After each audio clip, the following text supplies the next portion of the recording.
Olá, eu sou a pastora Mari Foquesato e estamos juntos em um projeto de leitura da Bíblia e eu convido você para nos acompanhar.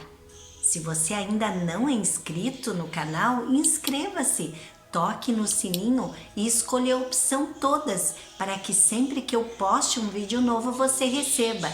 Deixe o seu joinha, o seu gostei, porque isso é muito importante para o crescimento do canal. Se você quiser deixar um comentário e compartilhar esse vídeo, eu agradeço muito. Vamos iniciar a leitura de hoje? Hoje vamos começar a ler 2 Crônicas. Ele continua a história que é contada em 1 Crônicas.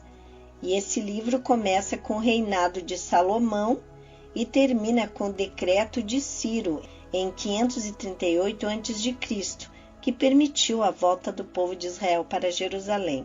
E o conteúdo desse livro, então, ele conta que depois da morte de Salomão, a nação se dividiu em 2 reinos, o reino do norte e o reino do sul.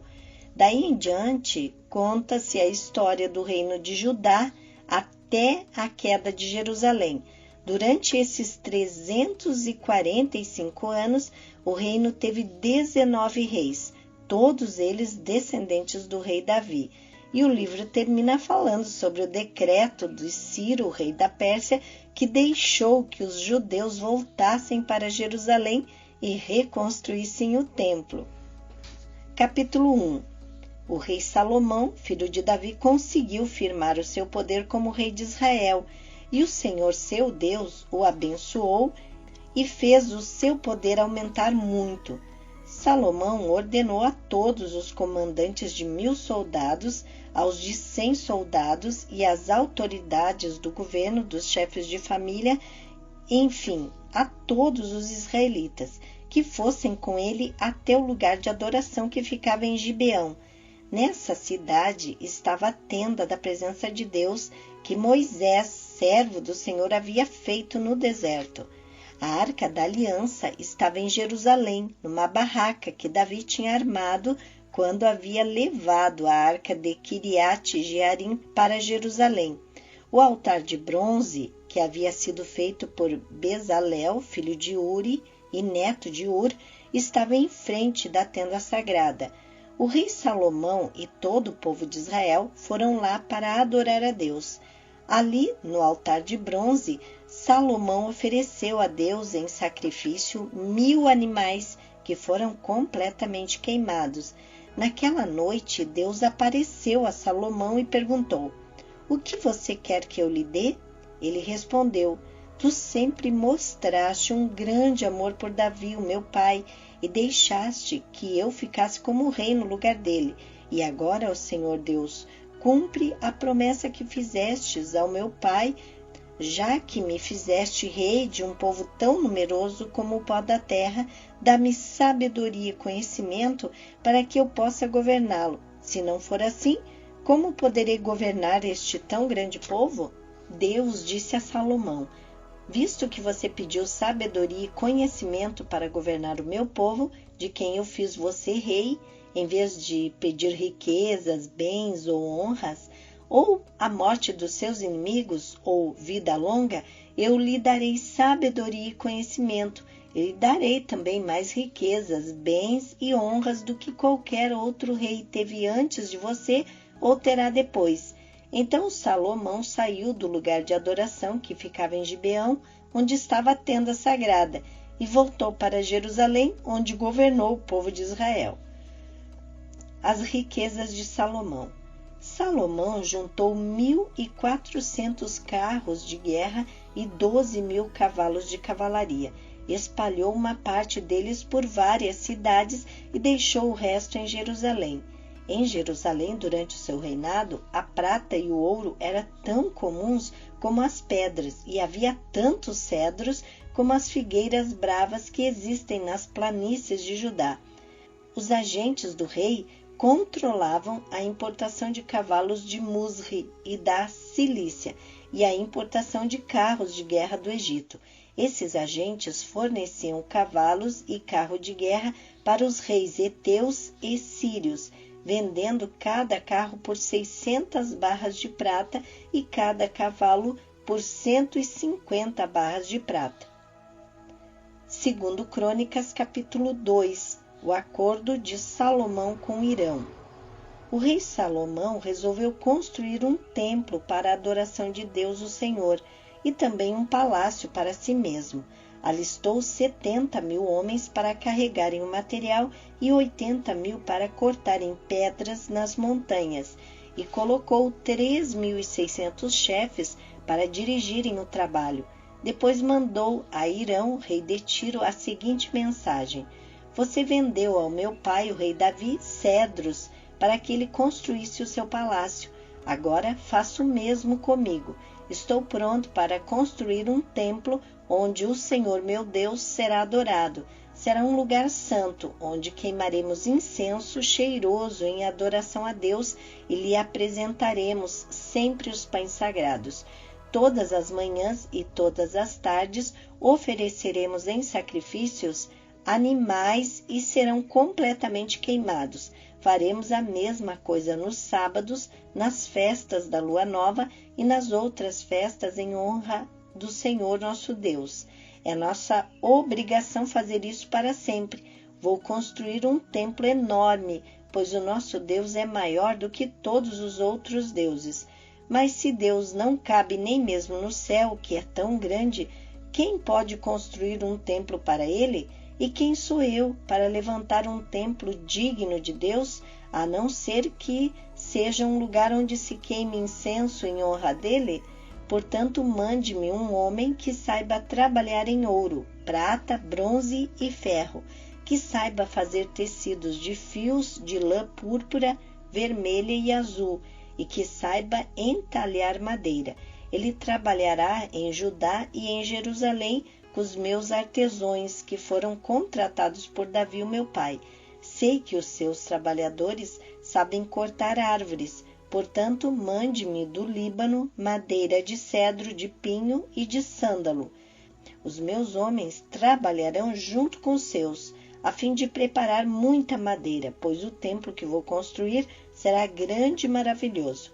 Para os seus trabalhadores que vão cortar as árvores, eu fornecerei 2.000 toneladas de trigo, 2.000 toneladas de cevada, 400.000 litros de vinho e 400.000 litros de azeite. Em resposta, o rei Hirão mandou a Salomão a seguinte carta: O Senhor Deus ama o seu povo e por isso fez com que você fosse o rei deles. Louvado seja o Senhor, o Deus de Israel, o Criador do céu e da terra. Louvado seja Deus que deu a Davi um filho tão cheio de sabedoria, tão inteligente e prudente, que vai construir um templo para Deus e um palácio para si mesmo. E agora eu vou lhe mandar Hurã, um mestre artesão inteligente e capaz. A sua mãe pertencia à tribo de Dan e o seu pai era da cidade de Tiro. Ele trabalha em ouro, prata, bronze, ferro, pedra e madeira. Sabe fazer tecidos de linho fino e de fios de lã púrpura, azul e vermelha. É perito também em obras de entalhe e sabe executar qualquer desenho que lhe seja apresentado. Ele trabalhará com seus artesãos e com os artesãos do rei Davi, o seu ilustre pai. Eu peço que você nos mande o trigo, a cevada, o vinho e o azeite que prometeu. Nós cortaremos nos montes Líbanos todas as árvores que você precisar. Levaremos as toras até o mar, faremos jangadas com elas e as levaremos por mar até o porto Jope. Dali você as levará para Jerusalém. Os preparativos para a construção do templo. O rei Salomão fez uma contagem de todos os estrangeiros que moravam em Israel, como Davi, o seu pai, tinha feito. Havia no país 153.600 estrangeiros. Salomão separou 70.000 deles para carregarem o material, 80.000 para cortarem pedras nas montanhas e 3.600 como chefes para dirigirem o trabalho. Segundo Crônicas, capítulo 3, a construção do templo. Salomão começou a construir o templo do Senhor Deus em Jerusalém, no Monte Moriá, onde Deus havia aparecido ao rei Davi, o pai de Salomão. O lugar que Davi tinha escolhido era o terreiro de malhar trigo de Araúna, o Jebuseu. Salomão começou a construir no 2º mês do 4º ano do seu reinado. O templo que Salomão construiu media 27 metros de comprimento por 9 de largura, de acordo com o padrão antigo. A sala da entrada tinha 9 metros de largura, que era a mesma largura do santuário, e a sua altura era de 9 metros. Salomão revestiu de ouro puro o lado de dentro da sala. Ele forrou de madeira de pinho o lugar santo, revestiu de ouro puro a madeira e fez entalhes de figuras representando palmeiras e correntes. Enfeitou o templo com pedras preciosas e com ouro do país de Parvaim. Revestiu de ouro as vigas, os batentes, as paredes e as portas do templo e mandou gravar figuras de querubins nas paredes. A sala interna, isso é, o lugar santíssimo, media 9 metros de comprimento por 9 de largura, que era a mesma largura do templo. Para revestir as paredes do lugar santíssimo, foram usadas mais de 20.000 quilos de ouro. O ouro usado para dourar os pregos pesava mais de meio quilo, e as paredes das salas de cima também foram revestidas de ouro. Salomão mandou fazer 2 querubins de madeira que foram folheados a ouro e os colocou no lugar santíssimo.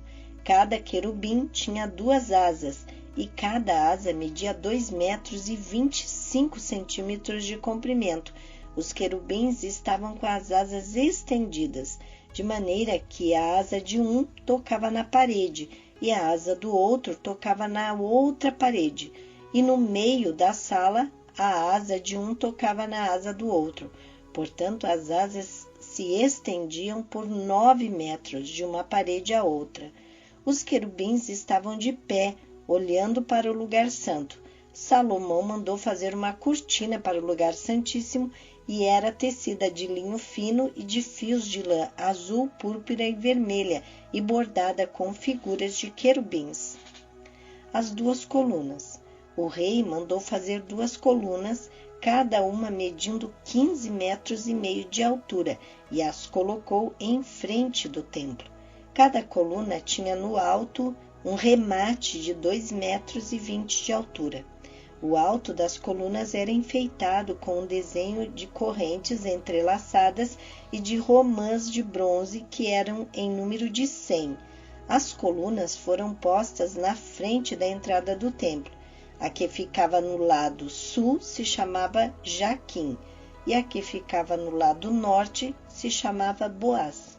Segundo Crônicas, capítulo 4, os objetos do templo. Salomão mandou fazer um altar de bronze de 9 metros de comprimento por 9 de largura e 4,5 de altura. Também mandou fazer um tanque redondo de bronze com 2 metros e 25 de profundidade, 4 metros e meio de diâmetro e 13 metros e meio de circunferência. Ao redor da borda de fora do tanque, que media 13 metros e meio, havia 2 carreiras de figuras de touro de bronze, que tinham sido fundidas, todas em uma só peça junto com o tanque. O tanque se apoiava sobre as costas de 12 touros de bronze que olhavam para fora. 3 olhavam para o norte, 3 para o oeste, 3 para o sul e 3 para o leste. A grossura das paredes do tanque era de 4 dedos. A sua borda era como a borda de um copo, curvando-se para fora como as pétalas de um lírio. A capacidade do tanque era de mais ou menos 60.000 litros. Fizeram também 10 bacias, nas quais eram lavados tudo o que se usava para os sacrifícios dos animais. 5 bacias foram colocadas no lado sul do templo e 5 no lado norte. A água do tanque era para os sacerdotes se lavarem. Fizeram 10 candelabros de ouro, como havia sido ordenado.